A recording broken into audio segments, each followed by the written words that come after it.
Unchained follow-up. Anyway, so here we are going into game 1 of round 3.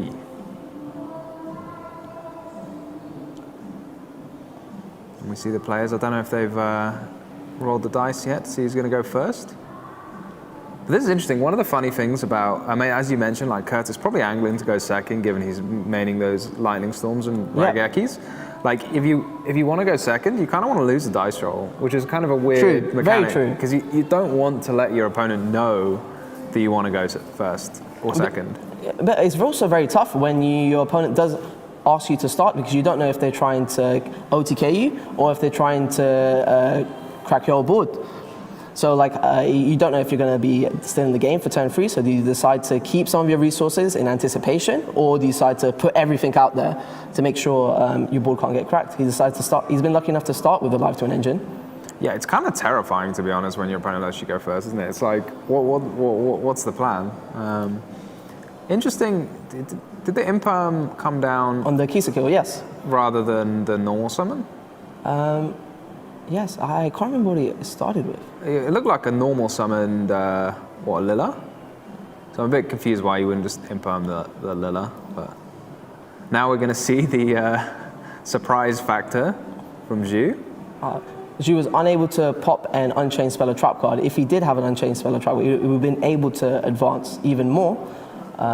He's turning now the Unchained Link and Shavara into Yama, because the Unchained Link is also a Fiend.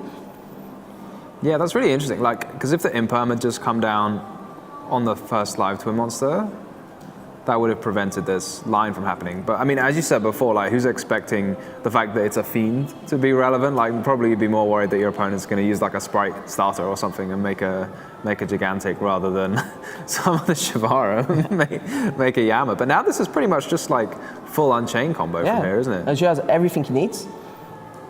He's really selling his live twin deck, given his sleeves. You would think when he starts with the live twin monsters, given his sleeves, you would think his whole deck is evil twins. Yeah, I'm always like, I have respect for players when they like turn up and they're like, I'm gonna have the sleeves of my deck. I'm like, is this a bluff? Is this not? They're just not. No, I love this deck. And the playmat too. Yeah. You're just like, why would you tell your opponent what you're playing? It's simple. Like, I love it. I'm here. You know, I'm here to play my live twins. I love live twins. So he's decided to use Sarama to pop the Arua and reset back the Escape. Escape being able to destroy one of a card on his field and his opponent's field. Linking both the Yama and the Shayama into Soul of Rage, I believe. That would make sense. And then, yeah, this is like the classic Unchained combo. Ends you with the Soul of Rage, an Escape, and then the copy of DDD something or other. DDD, a High King Caesar, yeah. There we go. So, you need that one. So as we saw in game 2, you have the option to pop in the Link monster instead, and this way you are able to use Soul of Rage Effect Engrave to add back the Shavara, which lets you play around anything that will try to target the High King Caesar. So I know if your opponent is able to steal the High King Caesar, it actually prevents the Soul of Rage from triggering. And especially other cards, like if he is able to pop one of his back rows, High King Caesar is actually very good into the Unchained board.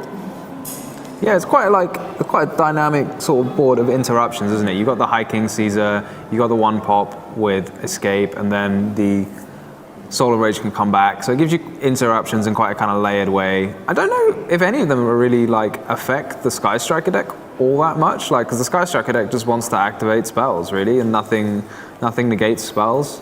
I feel like Curtis's deck is somewhat built to beat this end board. He is playing Raigeki and Lightning Storm, and we are seeing the Raigeki here play just now. I feel like if you're Zhu here, you're just like, what year is this? Like, did you just activate Raigeki against me? Like, but Zhu's able to resolve so many effects here. He has the Shavara underneath the Caesar, he has the Soul of Rage to add back from grave, he has the Caesar to add a Dark Contract from his deck to his hand, and he has the Yama effect to special summon from his graveyard. I think he probably might not have the space to play the Dark Contract, given he is playing a live twin engine, so he's probably just resolving, I believe, 2 effects, not the Yama. Yeah, that's a good shout, actually. There's no contract in his deck, which is interesting, because that's like a really powerful card to start the turn, like special summon, pop, without investing into your normal summon or any of your other engine cards at all. Yeah, so you can actually hold the Yama, to when he uses the Shavara effect to destroy a card. So he has another opportunity to trigger the graveyard effect. Do you think? Lightning Storm, Oh my exactly gosh. what his deck is built to do. Clear the opponent's board and then get the benefit of the additional effects of the Sky Striker spell cards, which give you more card advantage and more interruption when you have 3 or more spells in the graveyard. But as you know, the Unchained deck, even their spells and traps being destroyed will trigger their effect. So Yes. So it's not the hugest deal for Shu. I mean, it's not great, obviously, but like, it's not the end of the world. Like normally you'd think Lightning Storm, 3 back row, this is absolutely awful. But he's going to get to summon 2 monsters and trigger the Yama if he wants to. He's gone for one of the newer cards that was not in the original Sky Striker set. So that's Mobilize Linkage, I believe? Yeah, I believe it lets you special summon a Sky Striker monster from your extra deck. Yeah, and you have to send a card you control to the graveyard, but because the Lightning Storm is currently on the field, you can do that.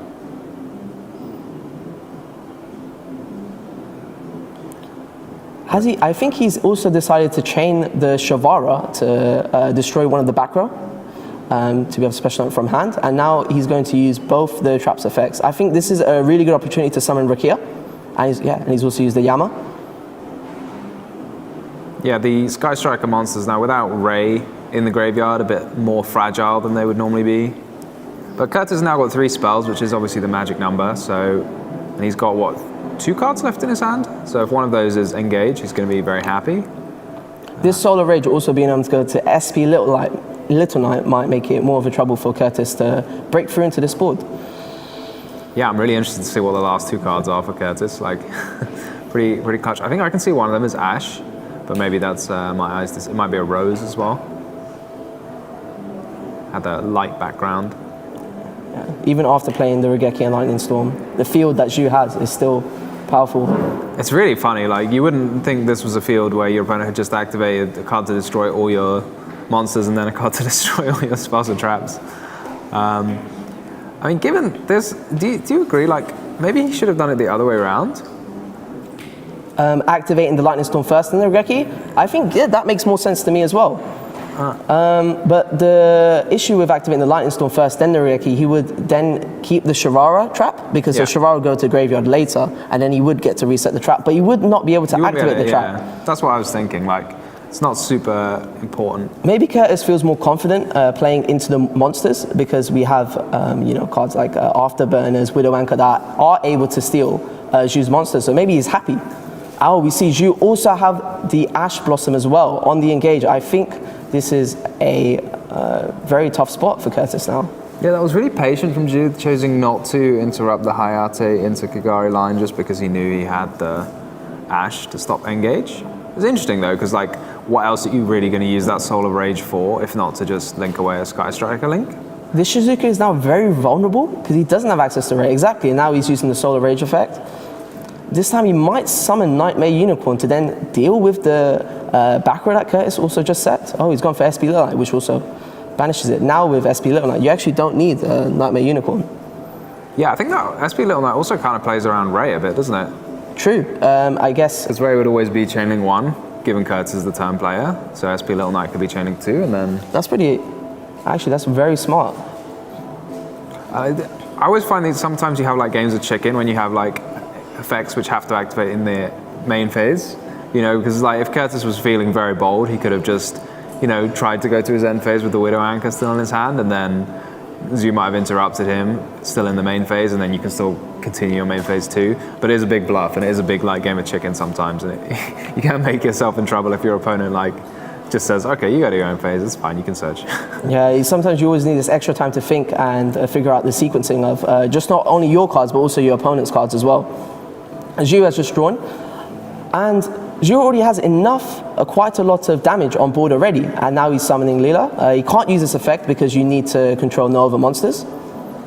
He can't link summon either, right? Because the arrows of Little Knight are just left and right. Yes. But has he got 8,000 almost? Little Knight's 16, I want to say. Yes, and Aurura's 13. Aurura's 13, so that's 8,000.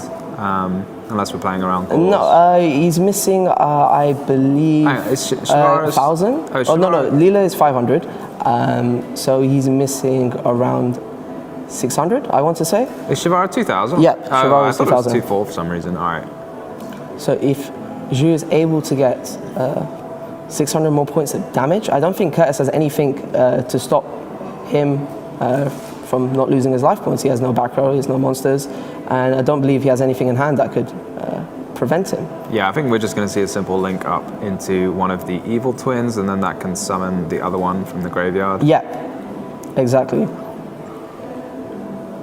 And then that should be enough damage, unless Zhu's not played anything weird like, any Pot of Prosperity or something, so... That is the benefit of the live twin cards, is that when you have an established graveyard, you can then you only need one name to be able to climb up into Kisakiwa and Lila. And yeah, as we're seeing, he's summoned Trouble Sunny, and he has enough damage on board, with Trouble Sunny's attack being 3,000. And that's it, and we're going straight into game 2.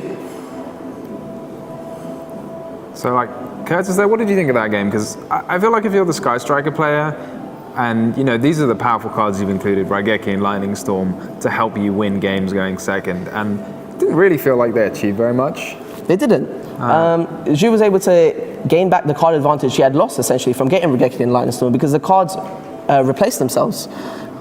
So yeah, I mean, that's like one of the things in like modern Yu-Gi-Oh! Like so many cards are just going to replace themselves. Even spells and traps nowadays, which is kind of not something you expect. Like often if you have a bunch of traps and they get destroyed, they're just kind of gone. But even now, the Unchained spells and traps, they get free monsters.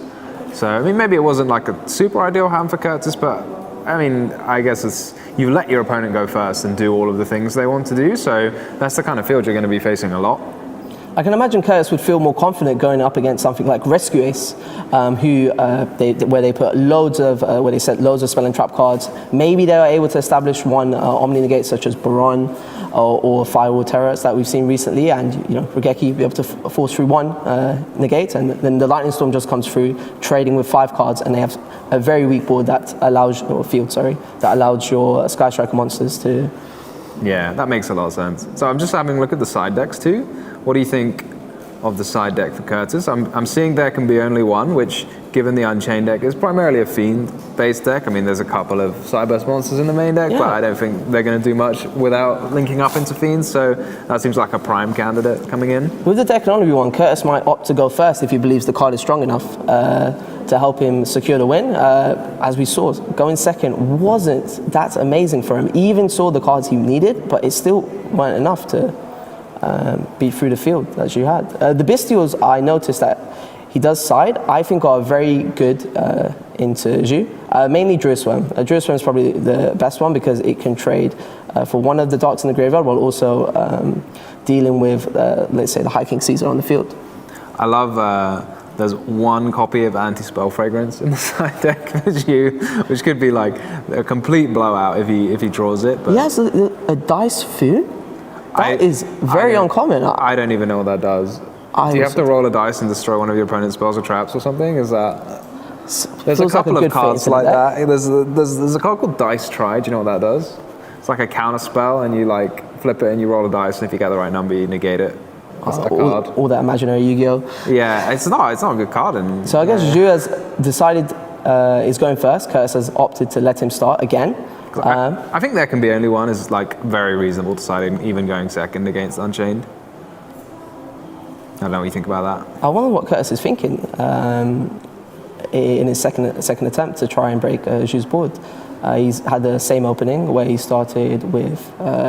he's done the same thing again, where he's let his opponent get to resolve the effect of the side. I'm kind of intrigued by this because I feel like giving your opponent a Fiend, like we saw what happened last time, that you can just use that Fiend as a link material, whereas using a Cyburst as a link material is a lot harder. Yeah, and now we're seeing a similar game stat as we saw in game 1. Zhu establishing 2 Fiend monsters on the field. This Ash, I don't think does enough because he has quite a lot of resources already, and the Abomination's Prism helping Zhu extend it even more. Yeah, I think that would have been pretty hard to play through if just, if you didn't have anything else, but with the Abomination's Prison now, he's going to be able to set another trap probably, and then go ahead and search maybe a Shivara from the deck after link summoning Yama. But I believe so too. It's when you have a lot of engine, sometimes it's actually the best thing to see if your opponent's using like these trading cards in their hand, like Ash and impermanence, because that way your engine, like, you can just, you know, if you got excess engine and it effectively just takes cards out of your opponent's hand, you're really happy with that because you're still going to end with the field that you wanted. Whereas if, you know, Curtis had something, and this is just the way the hands line up, right? If he had something like evenly matched lightning storm, whatever, that can trade with a lot of cards, whereas Ash and Imperm here have just traded 1 for 1, but Zhu's still going to be able to accrue quite a lot of advantage anyway. Yeah, going into Curtis' turn, Zhu only has to try and beat the 4 cards he will have in hand, which is, I don't think it will be enough to what he's going to establish. Do you think Zhu will remember Kiss Kill Frost this time? I don't think he had a. Did he not have a chance so to you have trigger no. it? So for Kiss Kill Frost effect, I believe you need to have an evil twin monster on the field. Oh, and he didn't do that last time. It was linked off. It was linked off. I'm just saying that because I always forget it. Like every time. No, it's very easy to forget. You're concentrating on other things. Is he going straight into the rank 6 here? It did look like that, which doesn't seem that great against Sky Striker. Because Yama is such an amazing card, having multiple effects. This is he can't link summon anything? He can link summon. The Kizuko has an arrow underneath. Oh, it's got down arrow. Okay. Oh, yeah, it's down and right. Sorry, I So thought he's it gone was for the up Soul and of right Rage. for a second. Deciding to keep the Kizuko on board and maybe, like you said, to be able to resolve the Frost effect because now he has the condition of You reckon that was his plan? I'm going to draw a card. I feel like Yama could do a little more here, no? Yeah, maybe he was taking your advice and could hear us all the way up here. Oh, he's using Shavara's effect when it's sent to the graveyard to be able to set an Unchained Spell trap from his grave. And he's popping it straight away with Shayama. Shayama's like such a powerful card. I like the fact that it was included in a couple of Tearlament decks as well. Yeah, it's a very amazing, and people sometimes also forget about its on-field effect. To destroy a fiend on the field or set a face-down card, and to destroy 1 spell trap card your opponent controls. And it really helps playing through something like Rescuers where they set multiple spell and trap cards. It's one of those cards that's like, it's so good, even if it didn't have a second great effect, it would still see a lot of play. I think so too. There's a lot of decks that try to send cards from the deck to graveyard, and when cards like Shayama are sent, they have additional card advantage. And has Zhu passed turn with what he currently has, a Soul of Rage and a DDT High King Caesar with 2 materials under it. Get a bit deja vu here.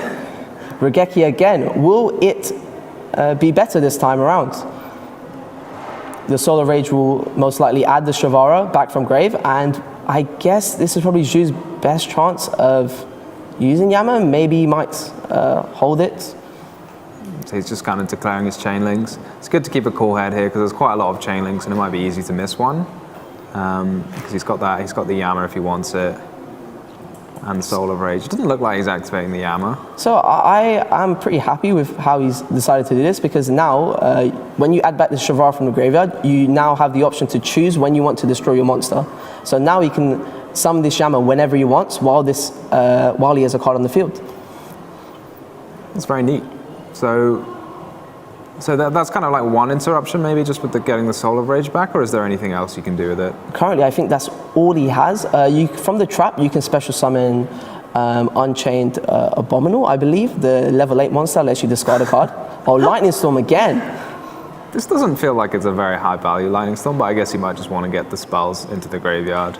And he's not going to be able to activate it in the future, is he? So. Yes. But yeah, as we see, it just forces your opponent to use Shavara, but that doesn't seem like worth a card. But I mean, I guess you can't do anything else with it, can you? So can we see a second Regeki coming down? That would be very funny. But Curtis only has 2 cards left in his hand. At this point, he really needs to see a card that will let him get into his Sky Striker Link monsters. I mean, the talents cards would be amazing. Like, yes. They're both tactics. They're not both talents. But one of those would be ideal here, right? Yes, and exactly as you called it, he has triple tactics Frost, and now he has 3 spells in his graveyard to get the second effect of Engage, which lets you draw 1 card from your deck. Like, Thrust is the reason that when I saw Thrust, I was like, oh, can we put this in Sky Striker? Because it just seems so cool. Like, imagine a card that puts a spell in your grave and searches Engage. But Zhu did have the Drolan Lockbird, which I think turns off all of Curtis's following plays now. He only has an Engage in hand and 1 unknown. And yeah, he's passed straight back. The Drolan Lockbird was very strong here. Yeah, and we're going to see, like, he's got the Shavara, The Shayama. The Shayama engrave. What's the name of the monster in play? So he's got the Sarama on field, Sarama. which is also very strong. Yeah, it's a great monster just to start the turn with, right? Because he can reset any of his spell or trap cards, or you can actually target the Rua and destroy it straight away and be able to special summon from your deck, essentially for free. Yeah, so any of you could set spell and trap and destroy that, right? And then... Yeah, I think he's exactly doing that. He's setting it and then destroying it and getting him an additional body. The Unchained monsters also have high attack points, so it doesn't take a lot to be able to put 8,000 damage on the field. Yeah, it's very quick. Just the Shayama and then maybe destroy and summon a Soul of Rage, and then that's 8,000. But I don't know if Kurtz has got anything to say about it. I can see Yugioh's gone for a very small Unchained package. He's not playing Rakia.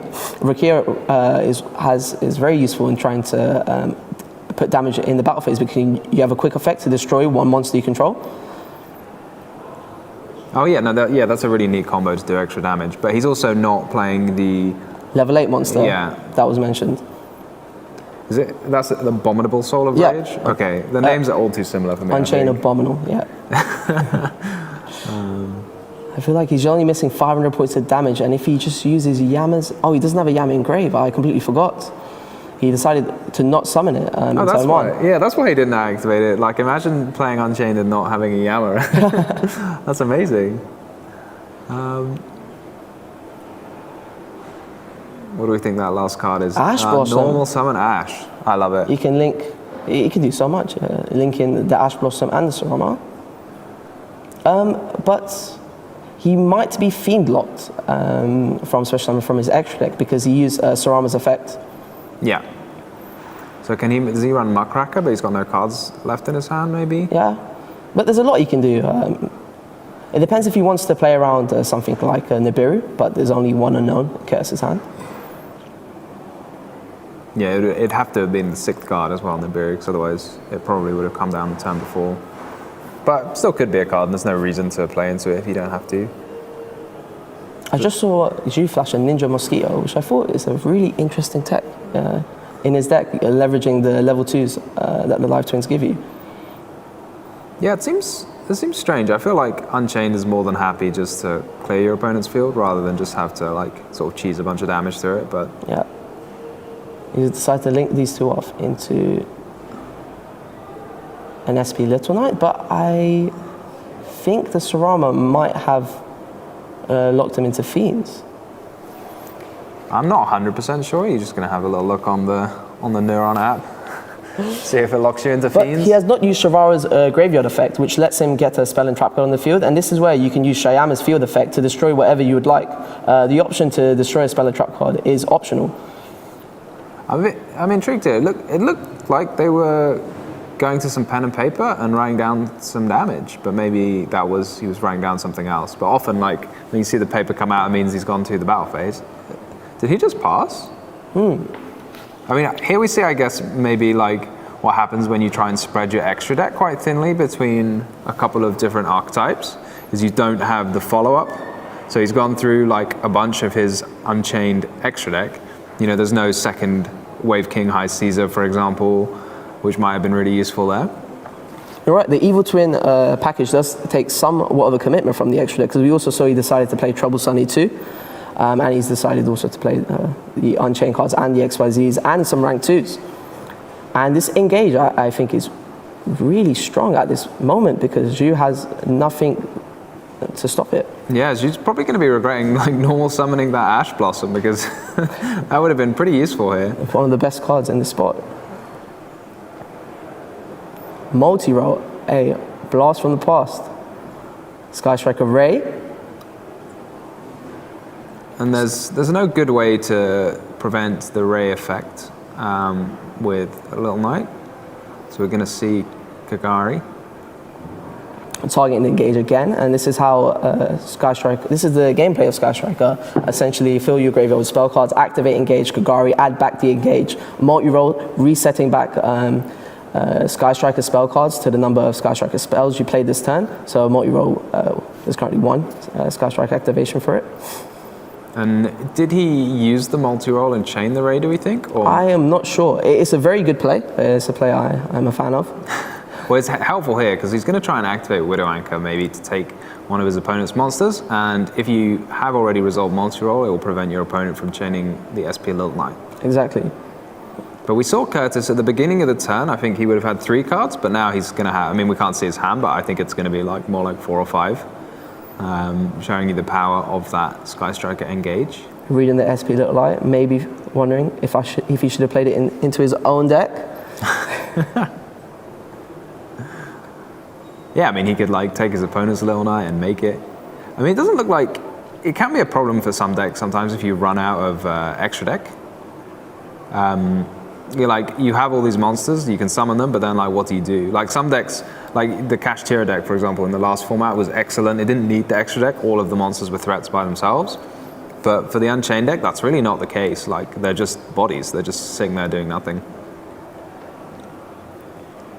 So it looks like Curtis went to his battle phase. Attack the SP Little Knight. And it's what we're seeing with a lot of different Go Second strategies. You can either decide to try and push through and deal 8,000 damage on your turn, or what Curtis is probably doing is just clearing the opponent's board and setting up a couple of interrupts, maybe a Sky Striker Widow Anchor we'll see, to stop the opponent playing afterwards, because they'll be on such little cards if you've already tried to deal with the present field. Yeah, the Hayate as well is going to get in for 2/5, I think, because the linkage has the bonus effect of giving you 1,000 extra attack if you have three or more spells or traps. It is going to be difficult for Curtis though, because he's only on 900, and the kind of play style of Sky Striker is like leaving a Sky Striker Link monster, and they can be quite small. So if you have to leave a small monster in attack position, obviously it's a Link monster, it can't go into defense. Shizku does have a great effect though. Your opponent's monsters lose 100 attack for every spell card that is in the graveyard, which makes it a bit more tougher to deal this 900 damage that he needs. Should we see? I couldn't quite see how many. I think he's got like 4 or 5, and he's going to take a few out for the multi-roll. True. But this is also a common play that is done with multi-roll. You can add a spell with Shizuku in the end phase that's not in your graveyard, and if it's a quick play spell, you can activate in the end phase. So here is activating Widow Anchor to negate is on Shizuku, and then he's probably going to reset it again to be able to use it on the opponent's turn. Yeah, that makes a lot of sense. It's a really cool play, that. Maybe the linkage as well will also increase the attack of whatever link monster he has in the extra monster zone. You can then use it to summon Kana, which prevents, you can target one monster and it can't attack for that turn. Yeah, and gain some life points as well every time he uses Sky Striker spell or trap. Get back from 900, claw his way back. I think we're going to see an interesting turn 3 from Zhu for sure. Yeah, because he has quite a lot on the field but given the way he just passed his last turn, I'm wondering, what is there to do that he wouldn't have done before? I mean, he still looks like he's got a lot of cards in his extra deck. He has used SP Little Knight already, which might have been a bit too early. It is one of the best. It would be a card that would really help him out right now. Yeah, is there? I mean, as we mentioned 10 times, I don't think he's used Yama yet, so that's a possibility. But yeah, other than that, I'm interested. He might not even have that many monsters, unchained monsters left in his deck to summon, because he's not used the Sarama effect. Link summoning. Are we finally going to see the Unchained Soul of Yama?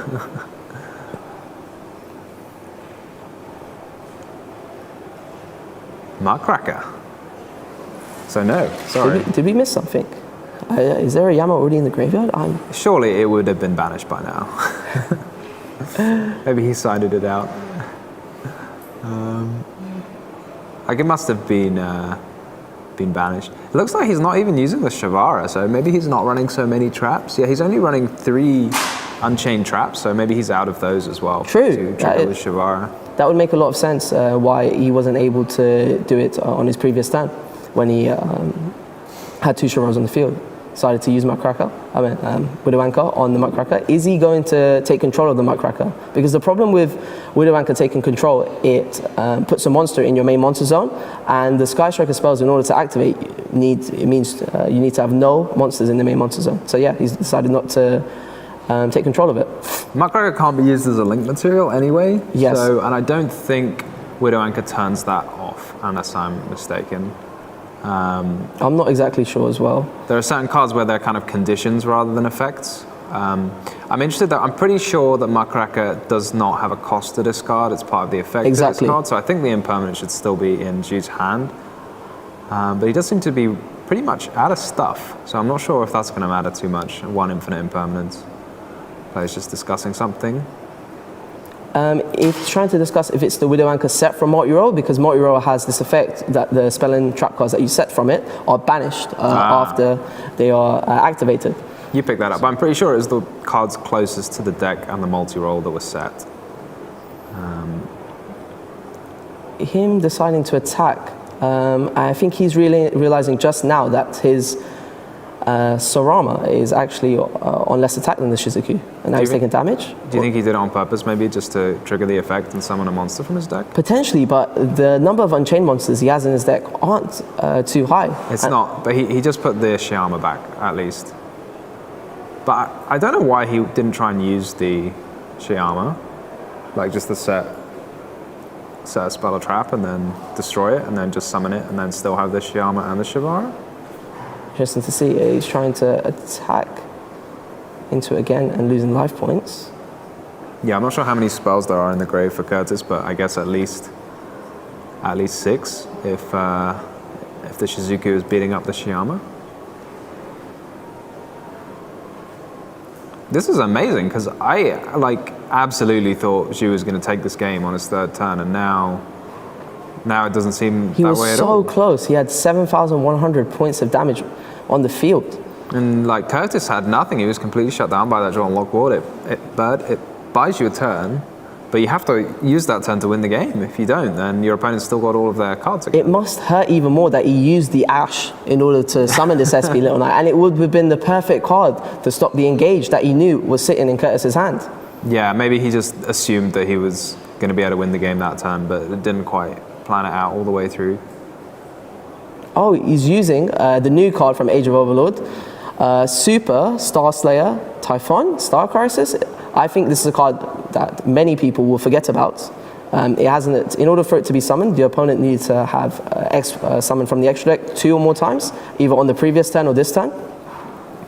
And it has an effect where you can detach a material and return 1 card on the field to the hand. And he decided to bounce back the Shizuku, but this has triggered the Sky Striker Ray effect from the graveyard, which I'm not sure is ideal, and he can summon back the Shizuku again if he wants to. Or the Kagari is even a better option to add back the engage. It just feels like a free card, yeah. And yeah, he's packed it up after seeing the amount of advantage Curtis had.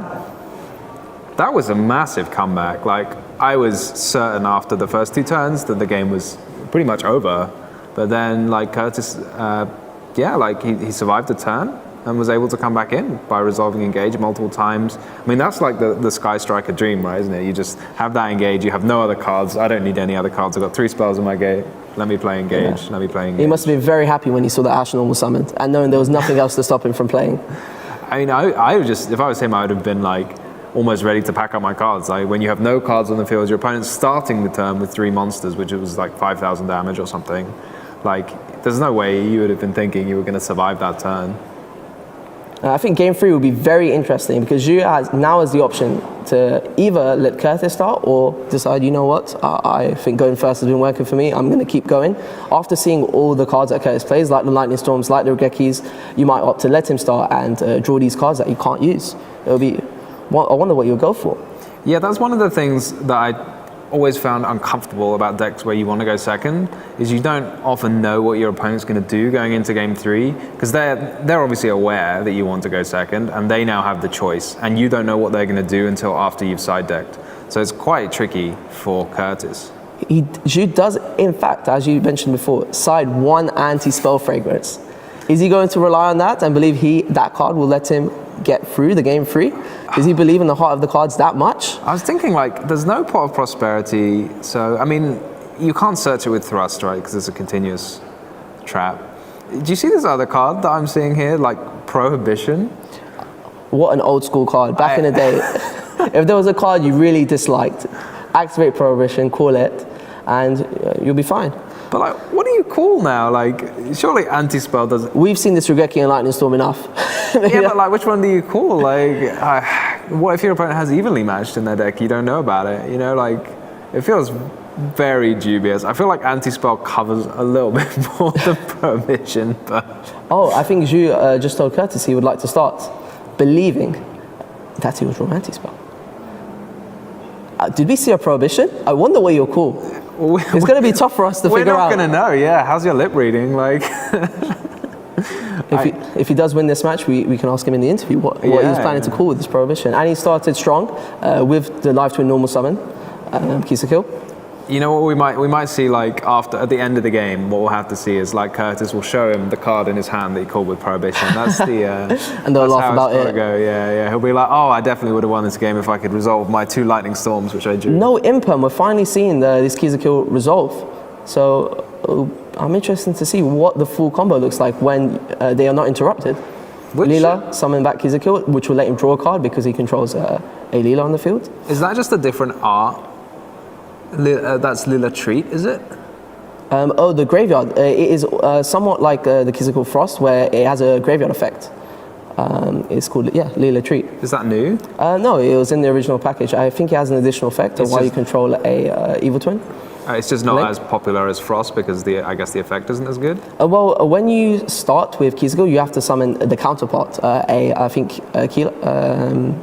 Summoned a Leela and he has to summon a Kisakill monster. Yeah, don't people normally just summon the other Leela rather than having to put an extra treat in your deck? I guess he's opted for the bonus of the treat. Yeah, but I'm just wondering what that graveyard effect is. Because I think most people don't bother with it. Yeah. Rather, like, it's not worth the potential of drawing it to get that bonus graveyard effect. But I think it's more common where it is not included into the deck. But he's decided to summon special summon Trouble Sunny and tribute its effect straight away to summon back both Link monsters. And now we're seeing the synergy of the Evil Twin cards and the Unchained cards, special summoning back Kisakill and Leela, and Leela's effect, Evil Twin Leela's effect is if you control Kisakill, you can destroy one card you control, and he's destroyed his Abominable. I like that from Curtis because he was probably thinking exactly the same thing I was because I've not tried it before. It's like, can you pop your own card with Leela? Like, let me just check. On turn 1? Yeah. And now he's turning both the Shavara and the Link monster into a trap. And I think now we're seeing the full power of this deck because now he has the Kisakill to use on his opponent's turn and he's summoning a Yama and doing the normal Unchained combo. So yeah, this is a bit like the way people were using the DDD package, the contract, and then you would get to pop your own card as well as get a free fiend to start link summoning with. So this feels like a very similar kind of thing. But this way you're going to end with a Kisakill in play, and he's already got a draw as well. So yeah, I'd be pretty happy with this if I was you. It seems pretty cool. But the disadvantage with this, instead of the Dark Contract spell cards, is that this does use your normal summon, whereas you're not able to pop your Unchained monster you'd like to summon with the Machina. Do you think Curtis is side decked in Nibiri's? I think from what I've seen so far, Nibiru would be amazing into this deck. Most of the time when you see someone playing with the Evil Twin cards, they make a gigantic sprite, which can be problematic. I was going to say, like, Unchained has got his way to play around Nibiru with the High King Caesar, and Live Twins have got their way to play around Nibiru with Gigantic Sprite. But when you put the two of them together, there's no way you can play around Nibiru, which is quite funny. So he's used Sarama's effect to special summon Shayama and decided to pop itself. But if you use this effect, I don't believe you're able to special summon from deck. Yeah, if you pop, it says they can't be destroyed by their own effect, right? To get this one, yeah. So I'm not sure how this Shavara got onto the field. Maybe the table judges just mentioned that now, or maybe they're mentioning something else. I'm also wondering, do you think he discarded for Muckracker to bring back Kisakill? He discarded for the Muckracker effect. He special summons Shayama. Because you can't use Kisakill because he already... Oh no, he controls a Kisakill. Okay, he can do that, yeah. Because he already controls the Kisakill Frost, so he wouldn't be able to use Lilla if he had a Lilla in play, but that was Kisakill he used, okay.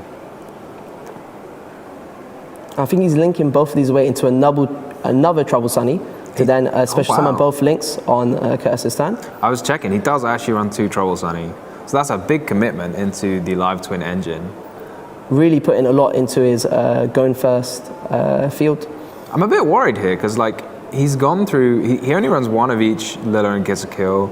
There's only one Muckracker from the Underworld. So Prohibition. I didn't actually catch what he decided to call with it. I was trying to read. Yeah. So like there's no way for the Live Twin engine to come back. He's used his entire Live Twin engine now. Muckracker does have a protection effect, right? Yes, I believe if a card you control will be destroyed by or a fiend, can't remember which one it would be, you can send itself, tribute itself. Oh, but that wouldn't work protect. for Raigeki because the Muckrack is also being destroyed. So Yes. it's kind of weird sometimes protection effects like that. It's like if the card, you can't like send a card to protect something else if the card you're trying to send to protect would be destroyed anyway. So this is why I believe he can use his Muckracker to protect it. I'm not sure if, or he's happy for it to be destroyed. Okay, choose. Are you still thinking? I think it's a bluff, you know. Destroy this and then activate Raigeki. Oh, is he chaining Trouble Sunny? Maybe to get the draw, to see if he could draw into Ash and stop a card like Frost. Does seem a little weird to just do this now. So he's used the Muckrack effect. Fiend. You can send any fiend. So he's decided to special summon both, send Kizuko. Oh, the Leela, sorry. Harpy's Feather Duster. Maybe he called Lightning Storm. Got Feather Dusted. But like, this is the thing. Like, if that was just anti-spell, that can't happen. So this is a. I'd really love to know what was called with his Pyro Prohibition. My money's definitely on Lightning Storm. But maybe he just called it Engage. Lightning Storm is that too. How many engages can you play at the moment? I'm not even sure. Is it 3? I think it's 2. Okay, he's got 2 copies in his deck, and I'm gonna do him the courtesy of assuming if it was at 3, he would have 3 in his deck, you know. Kizuko? I mean, is he thinking about using Kizuko effect? The only problem is that he can chain Ray. But you can negate Ray with High King Caesar. True. Oh, he's going straight into battle phase. I believe the Evil Twin cards can only activate in the main phase. How many times? This Muckracker can just protect everything. I guess now we're seeing the synergy with the Muckracker protecting the Evil Twin links. Did I see a droplet in Curtis's hand? I don't. Did you? I think so. I think it would have been really good in this scenario right now. Even now, if he does use the Caesar effect, he can chain the droplets to negate the Caesar, and probably can also negate the Evil Twin Kizuko. I feel like he could have negated the Muckracker a while ago. That might have been good. Because like when maybe he didn't see it, because Muckracker's not an effect you can chain to. Yeah. So if he'd maybe realized that, because like if he just like negated Muckracker, then the Afterburners would have just resolved and destroyed the Caesar a while ago. So now he's chaining Kizuko to the droplets, because droplets only sent the spell card. He can respond with monster effects. Did he? No. He didn't chain the Kizuko. It's still the battle phase. Yeah. So now the Hayate is gonna possibly get to attack over this Kizuko. Because you don't need to attack directly with it. You are allowed to attack your opponent's monsters. Yep. And with only 2 minutes remaining, like gaining a life point lead has got to feel good for Curtis. I'm looking at this Kizuko Frost as well. It's kind of upset me though that it's still on the field this whole game. Like, could it not have come into play somehow? Now he's in the main. Wait. So it looks like we're seeing a Kagari. You're just debating whether he wants to use the Kizuko. He gets a pop off of it, but the Ray would just come back. I believe he now has 3 spells in the graveyard. I saw a Feather Duster, the droplets, the Hornet drones that were discarded off the droplets. This Engage is now letting him draw another card. He's now trying to, I believe he's going to activate more Sky Striker Spell and Trap cards because he decided to go for multi-roll. He can also decide to use multi-roll's effect here and maybe, for example, use the Widow Anchor on the Kizuko. Shizuku, set 1. Doesn't feel like he's. I mean, he got his own engine rolling, but this doesn't feel like a lot. You know, you've still got 5 monsters in play at the end of the turn. So I guess before Curtis can go to the end phase, Zhu is trying to use Kizuko effect to summon the Leela and destroy the multi-roll. But Curtis now has a lot, and with a minute left, I believe he has enough to deal damage. Searching a Widow Anchor, but I'm not sure what it does now in the end phase because he no longer has the multi-roll to reset it. You know what would be a difficult card to get through here for you if Curtis had it would be the, I want to remember the name of it now, what's Eagle Booster, that would make that Shizuku into the ultimate boss monster that can't be affected by any card effects or destroyed by battle, I want to say. So, Yes. Oh, there can only be one. Oof. Well, currently he has 4 Fiends in play, so he's got to make a choice. It makes sense he sided this card because he did not know whether he was going to start or go second. I mean, I think it's perfectly good going second. Like, look at it, he's using it going second now, and this is what's happening. Like, I don't think she's got any good way to deal with opponents' trap cards. Yeah, he decided to keep the Kizikula on board, but he can't use this effect to summon back the Leela because it is also a Fiend. Yeah, it's interesting you'd rather keep that than something like Wave King High Exactly. Season. I wonder what he can do now, and this deck can only be one. I think he struggles, and I think Zhu concedes. Nothing. Yeah, I mean, the SP Little Knight maybe, but that's it. Like, what a comeback for Curtis. Like, both games 2 and 3 look very uphill for him. Especially when you got Drolled, I can